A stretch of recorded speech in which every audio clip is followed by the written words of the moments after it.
வணக்கம். 3 செய்திகளுக்காக உண்ணாமலை சம்பந்தம். இன்றைய முதன்மை செய்திகள்.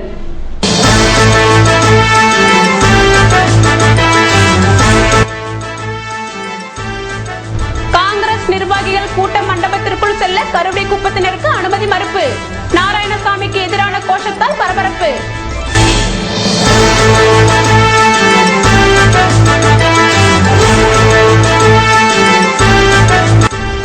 பாரதியார் மற்றும் பாரதிதாசன் அருங்காட்சியகத்தை பார்வையிட்டு ஆனந்தமடைந்த எம்பி தருண் விஜய்.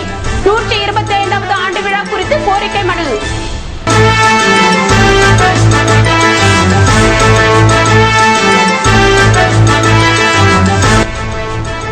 மீனவர் விடுதலை வேங்கை செயற்குழு கூட்டம். மீனா குமாரின் அறிக்கையை கண்டித்து 27ஆம் தேதி தலைமை தபால் நிலையம் முன் நகல் எரிப்பு போராட்டம். இனி விரிவான செய்திகள். புதுவையில் காங்கிரஸ் மேலிட பார்வையாளர் முன்னிலையில் நடைபெற்ற கூட்டத்தின் போது தொண்டர்கள் மறியலில் ஈடுபட்டதால் பரபரப்பு ஏற்பட்டது. புதுவை நகரம் மற்றும் கிராம பகுதி காங்கிரஸ் நிர்வாகிகள் கூட்டம் மேலிட பார்வையாளர் முகுல் வாஸ்னிக் தலைமையில் சனிக்கிழமை நடைபெற்றது. அதில் முன்னாள் மத்திய அமைச்சர் நாராயணசாமி, காங்கிரஸ் தலைவர் சுப்பிரமணியன், எதிர்க்கட்சி தலைவர் வைத்திலிங்கம், சட்டமன்ற உறுப்பினர்கள், தொகுதி நிர்வாகிகள் மற்றும் கட்சியினர் கலந்து கொண்டனர். கூட்டத்தின் போது காலாப்பட்டு தொகுதி நிர்வாகிகள் அனுமதிக்கப்பட்ட நிலையில் கருவடிக்குப்பத்தை சேர்ந்த சிலரை உள்ளே அனுமதிக்க கட்சியின் நிர்வாகிகள் அனுமதி மறுத்ததாக கூறப்படுகிறது.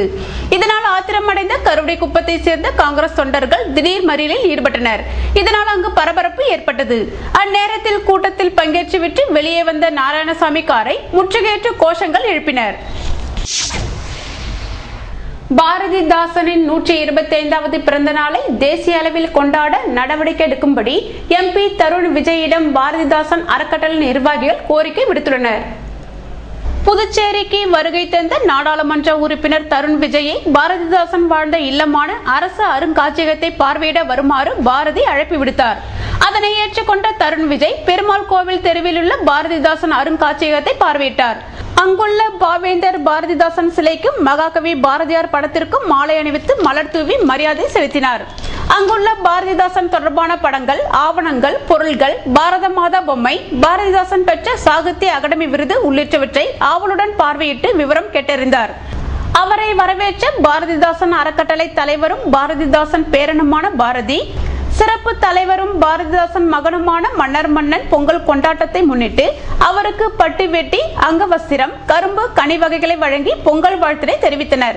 பின்னர் அவரிடம் வழங்கிய வேண்டுகோளில் தேசிய கவிஞர் தாகூர் உள்ளிட்ட பெருமக்களின் 150வது பிறந்த நாளை மத்திய அரசு தேசிய அளவில் கொண்டாடி ஃபெலோஷிப் விருதுகள் வழங்கி பாராட்டியது போல பாவேந்தர் பாரதிதாசனின் 125வது பிறந்த நாளை மத்திய அரசு தேசிய அளவில் ஆண்டு முழுவதுமான கொண்டாட்டமாக அறிவித்து ஃபெலோஷிப் பாரதிதாசன் விருது வழங்கி கட்டடங்களுக்கும் பாரதிதாசன் பெயரை சூட்டி அறக்கட்டளைகள், கண்காட்சிகள் அமைத்து மாணவர்களுக்கான போட்டிகள் உள்ளிட்டவை நடத்த வேண்டும் என மத்திய அரசை வலியுறுத்துமாறு கேட்டுக்கொண்டனர். மீனா குமாரியின் அறிக்கையை கண்டித்து வருகிற 27ஆம் தேதி நகல் எரிப்பு போராட்டம் நடத்துவதென மீனவர் வேங்கைகள் செயற்குழு கூட்டத்தில் முடிவெடுக்கப்பட்டது. மீனவர் விடுதலை வேங்கைகளின் தலைமை செயற்குழு கூட்டம் நிறுவனர் மங்கையர் செல்வன் தலைமையில் நடைபெற்றது. பொதுச் செயலாளர் வேலவன் முன்னிலை வகித்தார். முன்னதாக புதுவை மாநில ஒருங்கிணைப்பாளர் கங்காதரன் வரவேற்று பேசினார். மாநில பொருளாளர் செல்வம், இணை பொதுச் செயலாளர் வெங்கடேசன், துணை பொதுச் செயலாளர் சாரங்கபாணி, புதுச்சேரி மாநில அமைப்பு செயலாளர் மலையாளத்தான், முதன்மை செயலாளர் மோகன், புதுச்சேரி மாநில செயலாளர்கள் அசோகன், சரவணன், சந்திரசேகர், புதுச்சேரி மாநில பொருளாளர் துறை, தமிழ்நாடு புதுச்சேரி அளவிலான அனைத்து மாவட்ட பொறுப்பாளர்களும் துணைநிலை அமைப்புகளின் பொறுப்பாளர்களும் கலந்து கொண்டனர். கூட்டத்தில் இந்திய கடலில் முற்றுரிமை பொருளியல் மண்டல பகுதியில் உள்ள ஆழ்கடல் மீன்வளத்தை அறுவடை செய்திட பன்னாட்டு மீன்பிடி கப்பல்களுக்கு அனுமதி அளித்திடும் வகையிலும் இந்திய பாரம்பரிய மீனவர்களுக்கு அந்த வாய்ப்பை மறுப்பதோடு மட்டுமல்லாமல் கடலிலிருந்து கடற்கரையிலிருந்து நிரந்தரமாக அவர்களை விரட்டியெடுக்கும் வகையிலும் பரிந்துரைகள் அடங்கிய டாக்டர் மீனா குமாரி அறிக்கையை புறக்கணிக்க வேண்டும் என மத்திய அரசை வலியுறுத்தி மீனவர் விடுதலை வேங்கைகள் சார்பில் பெருந்திரளான மீனவர்களை திரட்டி புதுச்சேரி தலைமை அஞ்சல் அலுவலகம் எதிரில் 27ஆம் தேதி அறிக்கை நகல் எரிப்பு போராட்டம் நடத்துவதென தீர்மானிக்கப்பட்டது. புதுவையில் திருவள்ளுவர் வாழ்க்கை வரலாறு குறும்படத்தை முதல்வர் ரங்கசாமி வெளியிட அதனை எம்பி தருண் விஜய் பெற்றுக்கொண்டார். புதுவை கம்பன் கலையரங்கில் திருவள்ளுவர் குறும்பட வெளியீட்டு சனிக்கிழமை நடைபெற்றது. தமிழ்ச்சங்க தலைவர் முத்து தலைமை தாங்க குறும்படத்தை முதல்வர் ரங்கசாமி வெளியிட நாடாளுமன்ற உறுப்பினர் தருண் விஜய் பெற்றுக்கொண்டார். இதில் பல்கலைக்கழக துணைவேந்தர் சந்திரா, கலை பண்பாட்டுத்துறை செயலர் சந்திரேகர் பரிதி, இயக்குனர் முனுசாமி, திரைப்பட பாடலாசிரியர் கங்கை அமரன், தில்லி தமிழ்ச்சங்க முகுந்தன் ஆகியோர் வாழ்த்துரை வழங்கினர். இதில் தமிழறிஞர்கள் மற்றும் பலர் கலந்து கொண்டனர்.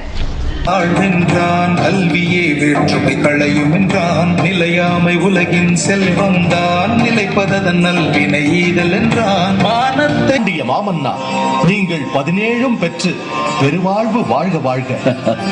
16 பெற்று வாழ்க என்றுதானே வாழ்த்துவார்கள். ஓர் அரசருக்கு அமைய வேண்டிய அழி, குடியோம்பல், செங்கோல் ஆகிய 11 சேர்த்து 17 என்றேன். திருக்கனூர் பகுதியை சேர்ந்த தாழ்த்தப்பட்ட மாணவர்களுக்கு கல்வி ஊக்கத்தொகை வழங்கப்பட்டது. புதுவை திருக்கனூர் விஜயா திருமண மண்டபத்தில் அம்பேத்கர் மக்கள் சங்கம் சார்பில் ஏழை ஆதி திராவிட கல்லூரி மாணவர்களுக்கு கல்வி உதவி நிதி மணிரத்னத்தால் வழங்கப்பட்டது. பயனாளிகள் அனைவரும் மண்ணாடிப்பட்டு தொகுதியை சேர்ந்தவர்கள். டாக்டர் அம்பேத்கரின் கனவாகிய அட்டவணை இன மக்கள் கல்வியின் மூலமே முன்னுக்கு வர முடியும் என்ற அடிப்படையில் இவ்விழா நடைபெற்றது. இவ்விழாவிற்கு டாக்டர் அம்பேத்கர் மக்கள் சங்க தலைவர் சாமிநாதன் தலைமை தாங்கினார்.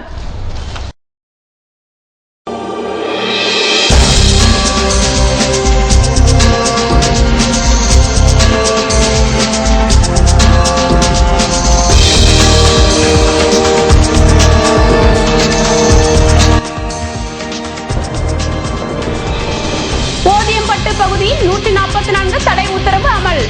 மணல் திருட்டை தடுக்கும் வகையில் வருவாய்த்துறையினர் அதிரடி நடவடிக்கை.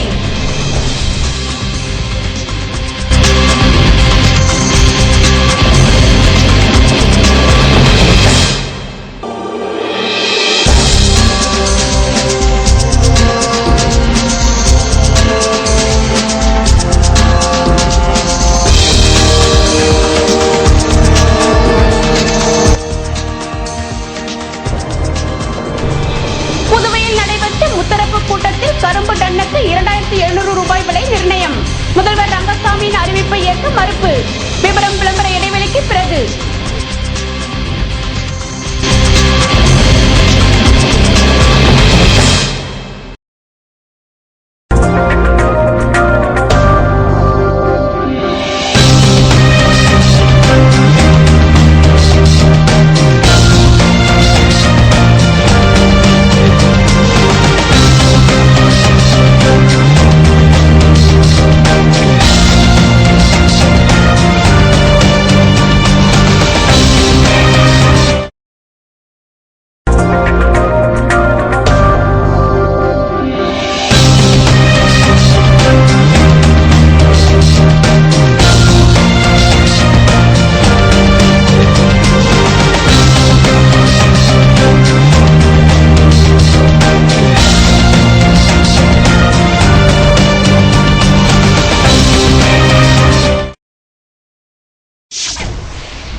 செய்திகள் தொடர்கின்றன. வில்லியனூர் ஜவஹர் வித்யா நிகேதன் பள்ளியில் நடைபெற்ற சமத்துவ பொங்கல் விழாவில் மாணவ மாணவிகள் பங்கேற்றனர். வில்லியனூர் ஜவஹர் வித்யா நிகேதன் உயர்நிலைப் பள்ளியின் வளாகத்தில் தமிழர் திருநாளாம் பொங்கல் விழாவினை சமத்துவ பொங்கலாக கொண்டாடப்பட்டது. இவ்விழாவில் பள்ளியின் நிறுவனர் ராம சிவராஜன் மற்றும் பள்ளி நிர்வாகி அஞ்சலாட்சி சிவராஜன், தலைமை ஆசிரியர் குப்பம்மாள் ஆகியோர் கலந்து கொண்டு ஆனந்தம் பொங்க, அறிவு பொங்க, கருணை பொங்க, ஒழுக்கம் பொங்க, ஒற்றுமை பொங்க வேண்டும் என்றும் தமிழர் திருநாளின் சிறப்புகளையும் இயற்கைகளின் முக்கியத்துவத்தையும் அவற்றின் காப்பதின் அவசியத்தையும் எடுத்து கூறினார்கள். பொங்கலிட்ட பொங்கல் பானைகளில் அனைத்து மதங்களின் சின்னங்கள் பொருத்தப்பட்டிருந்தன. மாணவர்கள் பொங்கலிட்டு பொங்கலோ பொங்கல் என்று இன்பம் பொங்க வாழ்த்துக்களை பகிர்ந்து கொண்டனர். அனைத்து மாணவர்களும் தங்கள் வீட்டிலிருந்து கொண்டு வந்த ஒவ்வொரு கைப்பிடி அரிசினை இட்டே இந்த சமத்துவ பொங்கல் கொண்டாடப்பட்டது. விழாவிற்கான ஏற்பாடுகளை இருபால் ஆசிரியர்களும் மாணவர்களும் செய்திருந்தனர். புதுவை போலீஸ் அதிகாரிகளுக்கு போக்குவரத்து விதிகள் குறித்து டெல்லி சாலை போக்குவரத்து பயிற்சி நிர்வாகிகள் விளக்கம் அளித்தனர்.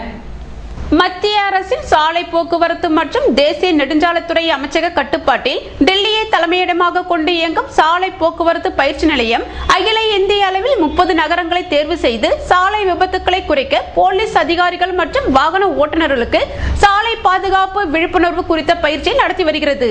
சாலை விபத்துக்கள் நடைபெறாமல் தடுக்க போலீசார் தங்கள் பணியை எவ்வாறு மேம்படுத்திக் கொள்வது, வாகன விபத்துக்களை தடுக்க ஓட்டுநர்கள் கடைபிடிக்க வேண்டிய விதிமுறைகள் குறித்த 2 நாள் பயிற்சி முகாம் கோரிமேடு போலீஸ் பயிற்சி பள்ளி வளாகத்தில் 2 இடங்களில் நேற்று நடந்தது. போலீஸ் அதிகாரிகளுக்கான பயிற்சி முகாமில் சீனியர் எஸ்பி சந்திரன், எஸ்பிக்கள் குணசேகரன், தேவசிகாமணி, ரஹீம், பிரசாத் ராவ், ராஜகிருபாகரன் மற்றும் இன்ஸ்பெக்டர்கள் மாறன், ரகுநாயகம், முருகையன் உள்ளிட்ட அனைத்து பிரிவு போலீஸ் அதிகாரிகள் கலந்து கொண்டனர். சாலை போக்குவரத்து பயிற்சி பள்ளியின் இயக்குனர் டாக்டர் ரோஹித் பலுஜா போலீஸ் அதிகாரிகள் கண்காணிக்க வேண்டிய போக்குவரத்து விதிமுறைகள், ஓட்டுநர்கள் விதிமுறைகளை மீறும் போது மேற்கொள்ள வேண்டிய நடவடிக்கைகள், சாலை விதிகளை எவ்வாறு கடைபிடித்தால் சாலை விபத்துக்களை தடுக்க முடியும் என்பது உட்பட பல்வேறு நடவடிக்கைகள் குறித்து சட்டப்பூர்வமான விளக்கத்துடன் பயிற்சி அளித்தார். ஓதியம்பட்டு பகுதியில் மணல் திருட்டை தடுக்கும் வகையில் வருவாய்த்துறையினர் 144 தடை உத்தரவு பிறப்பித்துள்ளனர். வில்லியனூர் அருகே ஓதியம்பட்டு பகுதியில் மணல் திருட்டை தடுக்கும் வகையில் துணை மாவட்ட ஆட்சியர் ராஜமாணிக்கம் 144 தடை உத்தரவு பிறப்பித்துள்ளார். இந்த உத்தரவு நகலை தாசில்தார் சுரேஷ்ராஜ் தலைமையிலான வருவாய்த்துறை அதிகாரிகள் சம்பந்தப்பட்ட இடத்தில் ஒட்டினர். இதுகுறித்து தாசில்தார் கூறும்போது, வில்லியனூர் திருக்காஞ்சி வருவாய் கிராமத்திற்கு உட்பட்ட பொதுப்பணித்துறைக்கு சொந்தமான இடத்தில் தொடர்ந்து இரவு நேரத்தில் மணல் திருட்டு நடப்பதாக வந்த தகவலை அடுத்து வருவாய்த்துறை அதிகாரிகள் அதை கண்டறிந்தனர். இதையடுத்து அவ்வழியில் சுடுகாட்டை கடந்து செல்லும் மாட்டு வண்டி பாதையை முடக்கும் வகையில் ஜேசிபி மூலம் பள்ளம் தோண்டி தடுப்பு அமைக்கப்பட்டது. இப்பகுதியில் மணல் அள்ளினால் கிரிமினல் வழக்கு பதிவு செய்து நடவடிக்கை எடுக்கப்படும். இப்பகுதியில் மாட்டு வண்டிகளை மற்றும் பிற வாகனங்களை வந்து செல்ல அனுமதி மறுக்கப்பட்டுள்ளது. இதுபோல் பல்வேறு பகுதிகளிலும் மணல் திருட்டுக்களை தடுக்க கடும் நடவடிக்கை எடுக்கப்படும் என்றார். அப்போது துணை தாசில்தார் தேவதாஸ், வருவாய்த்துறை அதிகாரி கமால், நாகராஜ் மற்றும் ஊழியர்கள் உடனிருந்தனர். இல்லாமல் இங்கே பார்த்தீங்கன்னா மணல் எடுக்கிறதுல வந்து 2 பிரிவினர்களிடையே வந்து ஒரு போட்டி இருக்குது. அது இல்லாமல் அது வந்து ஒரு தொடர்ந்து அது ஜாதி கலவரத்துக்கான வாய்ப்புகளை ஏற்படுத்துன்ற ஒரு முகாந்திரம் இருந்ததால் நாங்கள் தகவல் தெரிவித்தோம் துணை மாவட்ட ஆட்சியர் அவர்களுக்கு. அதனை ரிப்போர்ட்டை பேஸ் பண்ணி அவர்கள் வந்து இந்த மாதிரி மணல் எடுக்கிறத வந்து இங்கே தடுக்கும் பொருட்டு குற்றவியல் நடைமுறை சட்டம் 140 கீழே வந்து இந்த இடத்துல இந்த RS number 3/1 Thirukanji revenue village உள்ளார மாட்டு வண்டியோ இல்லை மற்ற இதர வாகனங்களோ செல்ல நுழைய தடை வைத்திருக்காங்க. அது வந்து 6/1/2015 என்ஃபோர்ஸில் இருக்கும் அடுத்த 2 மாத காலத்துக்கு. இந்த பீரியடில் யாராவது மாட்டு வண்டி மூலயமாவோ இல்லை வேறு வாகனம் மூலயமாவோ யாராவது மணல் எடுக்க ட்ரை பண்ணாங்கன்னா அவங்கள வந்து காவல்துறை வந்து அந்த குற்றவியல் நடைமுறை சட்டம் 144 கீழே கைது செய்து நடவடிக்கை எடுப்பாங்க. இதுக்கு முன்னாடி இருந்த மாதிரி மணல் எடுத்து சீஸ் பண்ணி மாட்டி வண்டி வைக்கிறது இல்லாமல் கைது நடவடிக்கை எடுக்கப்படும்ன்றதை வந்து நாங்கள் இது மூலமா தெரிவித்துக் கொள்கிறோம். இது மேலும் வந்து தொடர்ந்து இந்த மாதிரியான இடங்களில் நடக்கிற தொடர் நடவடிக்கைகள் வந்து இந்த எடுத்துட்டு இருப்போன்றதை தெரிவித்துக் கொள்கிறோம். இது சம்பந்தமா இன்னைக்கு என்ன நடவடிக்கை பண்ணிருக்கீங்க சார்? இன்னைக்கு வந்து துணை மாவட்ட ஆட்சியர் இஷ்யூ பண்ண அந்த 144 ஆர்டரை வந்து இந்த இடத்துல பொதுமக்களுடைய கவனத்துக்கு கொண்டு வரதுக்காக இந்த இடத்துல அந்த இடத்துல ஒட்டி வந்து எல்லா மக்களுக்கும் தெரியணுன்றதுக்காக ஒட்டி இருக்கும். இன்னைக்கு இது மூலமா இதுக்கப்புறமும் இந்த இடத்துல வரக்கூடாதுன்றத வந்து முதல்ல அவங்களுக்கு தெரிவிக்கிறதுக்காக இந்த இடத்துல ஒட்டி சர்வ் பண்ணியிருக்கோம்.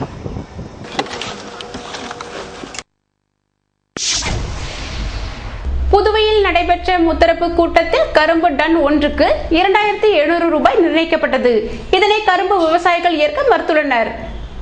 புதுவை சட்டசபை வளாகத்தில் கூட்டுறவு சர்க்கரை ஆலை கரும்பு விவசாய சங்க பிரதிநிதிகள் கலந்து கொண்ட முத்தரப்பு கூட்டம் நேற்று மாலை நடந்தது. முதல்வர் ரங்கசாமி தலைமை தாங்கினார். வேளாண் அமைச்சர் சந்திரகாசு, துணை சபாநாயகர் TPR செல்வம் ஆகியோர் முன்னிலை வகித்தனர். சர்க்கரை ஆலை தலைவர் சூரன் என்ற கிருஷ்ணசாமி, நிர்வாக குழு உறுப்பினர்கள் அரியபுத்திரி, ஞானசேகரன், வேளாண் துறை செயலர் மிகிர் வரதன், இயக்குனர் ராமமூர்த்தி, கூடுதல் இயக்குனர் பாலகாந்தி, ஆலை மேலாண் இயக்குனர் ராஜசேகர், தலைமை கரும்பு அதிகாரி தேவசிகாமணி மற்றும் கரும்பு விவசாயிகள் சங்க தலைவர் செந்தில்குமார் மற்றும் சங்க பிரதிநிதிகள் விவசாயிகள் கலந்து கொண்டனர். கூட்டத்தில் விவசாய சங்க பிரதிநிதிகள் தற்போது கரும்பு உற்பத்திக்கு ஆகும் செலவு அதிகமாக உள்ளதால் 2013-14 ஆண்டு அரவை பருவத்துக்கு அனுப்பி வைத்த கரும்பு டன் ஒன்றுக்கு நல்ல விலை நிர்ணயம் செய்யவும் கூடுதல் விலை அறிவிக்கவும் கேட்டுக்கொண்டனர். மேலும் தங்களுடைய நீண்டகால கோரிக்கையான கரும்பு அறுவடை செய்யும் இயந்திரம் ஒன்றை வாங்கி சர்க்கரை ஆலைக்கு அரசு வழங்கியதற்கு நன்றியை தெரிவித்துக் கொண்டனர். குறைந்த மானியத்தில் கரும்பு வெட்ட உத்தரவிடவும் கேட்டுக்கொண்டனர். அமைச்சர் சந்திரகாசு பேசுகையில், தற்போது சர்க்கரை உற்பத்தி செலவு அதிகமாக உள்ளதாலும் விவசாயிகள் அதிக சர்க்கரை கட்டுமானம் உள்ள கரும்பு ரகத்தை அதிக அளவில் பயிர் செய்ய முன் வராததாலும் ஆலையின் சர்க்கரை உற்பத்தி வெகுவாக குறைந்ததாலும் ஆலை தொடர்ந்து நஷ்டத்தில் இயங்கிக் கொண்டிருக்கிறது. இருந்த போதிலும் தற்போது 2ஆம் தர நாற்றங்காலுக்கு விதைக்கரணை மானியம் வழங்கப்படுகிறது என்றார். தொடர்ந்து முதல்வர் ரங்கசாமி 2013-14 ஆண்டு அரவை பருவத்திற்கு அனுப்பி வைத்த கரும்புக்கு அட்வான்ஸ் தொகை டன் ஒன்றுக்கு ரூபாய் 2000 வழங்கப்பட்டது. இருந்த போதிலும் விவசாய பிரதிநிதிகள் வேண்டுகோளுக்கு இணங்க டன் ஒன்றுக்கு ரூபாய் 2700 வழங்கப்படும் என அறிவித்தார். இதன் மூலம் சுமார் ரூபாய் 3200 கரும்பு விவசாயிகள் பயன்பெறுவார்கள். கரும்பு விவசாயிகள் அதிக சர்க்கரை கட்டுமானம் உள்ள கரும்பு ரகத்தை அதிக அளவில் பயிரிட்டு ஆலையின் உயர்வுக்கு உதவிட வேண்டும் என கூறினார். தமிழ் இனத்தை பொருளாதார ரீதியில் அழிக்க முயற்சிப்பதால் அனைவரும் ஒன்றிணைந்து செயல்பட வேண்டும் என மதிமுக பொதுச் செயலாளர் வைகோ வலியுறுத்தியுள்ளார். புதுவை மாநில மதிமுக மறுமலர்ச்சி தொழிலாளர் முன்னணி சார்பில் முன்னணி தலைவரும் திராவிட இயக்க முதுபெரும் தலைவருமான முன்னாள் எம்எல்ஏ முத்துவுக்கு 60வது ஆண்டு பொதுவாழ்வு பணிக்கான பாராட்டு விழா கம்பன் கலையரங்கில் நேற்று மாலை நடந்தது. கட்சியின் மாநில பொறுப்புக்குழு தலைவர் ஹேமா பாண்டுரங்கம் தலைமை தாங்கினார். எம்எல்எஃப் தலைவர் கபிரியல் வரவேற்றார். இதில் பொதுச் செயலாளர் வைகோ கலந்து கொண்டு பேசுகையில், மதுவை தமிழ்நாட்டில் அடியோடு ஒழிக்க போராடி வருகிறேன், அதில் நிச்சயம் செல்வேன். இலங்கையில் லட்சக்கணக்கான ஈழத்தமிழர்களை கொன்று குவித்து ராஜபக்சே தேர்தலில் தோற்றுவிட்டார். தமிழர்களுக்கு யார் அக்கிரமம் செய்தாலும் முடிவு இப்படித்தான் ஆகும். தமிழனுக்கு கேடு நினைக்கிறவர்களுக்கு கேடுதான் நிகழும். தமிழினம் எங்கு பாதிக்கப்பட்டாலும் அனைவரும் ஒன்றிணைந்து பாடுபட வேண்டும். இல்லாவிட்டால் தமிழினம் தமிழ் அழிந்துவிடும். காவிரியில் அணை, மீத்தேன் திட்டம் என்ற பெயரில் தமிழினத்தை பொருளாதார ரீதியில் அழிக்க முயற்சி நடக்கிறது. இதை விடக்கூடாது என்றார். கூட்டத்தில் அவைத்தலைவர் திருப்பூர் துரைசாமி, பொருளாளர் மாசிலாமணி, வெளியீட்டு அணி செயலாளர் வந்தியத்தேவன், இளைஞர் அணி துணை செயலாளர் இளங்கோ உட்பட பலர் கலந்து கொண்டனர். ராஜபக்சே இன்னும் இருக்கிறவனுக்கு இப்போதான் தொடக்கம். இப்போதான் தொடக்கம். அவனுக்கு விடமாட்டோம், ஒரு கால் விடமாட்டோம். எங்கள் குழந்தைகளை கொண்டவனை, எங்கள் பெண்களை நாசம் செய்தவனை, எங்கள் மாவீர மகன் பாலச்சந்திரன் மாஞ்சிர 5 குண்டுகளை பாய்ச்ச ஏற்பாடு செய்தவனை, எங்கள் இசை பிரியாக்களை நாசம் செய்தவனை, எங்கள் இளம் தமிழர்களை அம்மனமாக இழுத்துக் கொண்டு சுட்டுக் கொள்வதற்கு ஏற்பாடு செய்தவனை, லட்சக்கணக்கான தமிழர்களை இறக்கம் இல்லாமல் கொன்று குவித்த கொடியவனை, வேறு நாடுகளின் ஆயுத உதவி இல்லாமல் எந்த ஆயுத புரட்சியும் விடுதலை போராட்டம் நடந்தது கிடையாது. ஆனால் இந்த தமிழனுக்கு எந்த நாட்டு ஆயுத உதவியும் கிடையாது. அவர்கள் ஆயுதங்களை செய்தார்கள். 50 ரூபாய், 100 ரூபாய் மாத சம்பளம், ஓட்டலிலே அன்றாட சம்பளம் வாங்குகின்ற தம்பிமார்கள் கொடுக்கின்ற சின்ன சின்ன தொகைகளை கொண்டு பெற்ற ஆயுதங்களை கொண்டு அவர்கள் போராடி பிறகு அதுவும் நிறுத்தப்பட்டது. எந்த ஆயுத உதவியும் இல்லாமல் காட்டுக்குள்ளே விமானப்படையை தயாரித்தவன் பிரபாகரன் உலகத்தில் யார்? உலகில் சொல். அரண்யத்துக்குள்ளே இருந்து விமானப்படை தயாரித்து கொழும்பிலே இலக்கு நோக்கி கொண்டு வீசி திரும்ப வைக்கக்கூடிய ஆற்றல் பிரபாகரனுடைய விமானப்படைக்கு இருந்ததென்றால் அப்படி ஒரு கட்டுக்கோப்பு உலகத்தில் எதற்கும் கிடையாது.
புதுவையில் இன்றைய வெப்பநிலை அதிகபட்சமாக 29 டிகிரி செல்சியஸாக பதிவானது.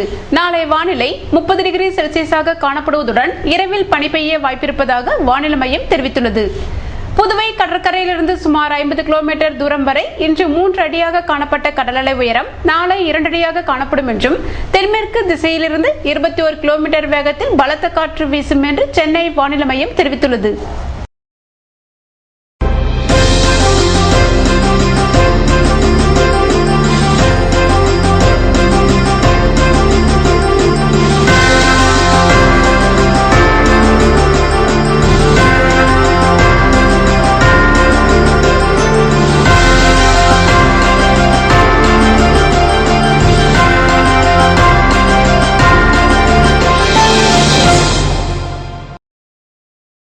மீண்டும் இன்றைய முதன்மை செய்திகள்.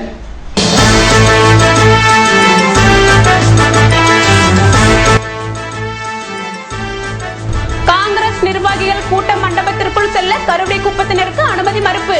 நாராயணசாமிக்கு எதிரான கோஷத்தால் பரபரப்பு.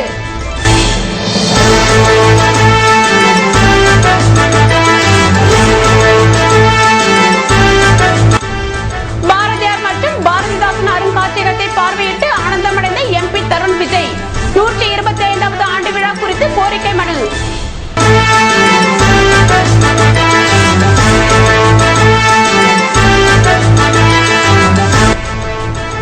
மீனவர் விடுதலை வேங்கை செயற்குழு கூட்டம். மீனா குமாரின் அறிக்கையை கண்டித்து 27ஆம் தேதி தலைமை தபால் நிலையம் முன் நகல் எரிப்பு போராட்டம்.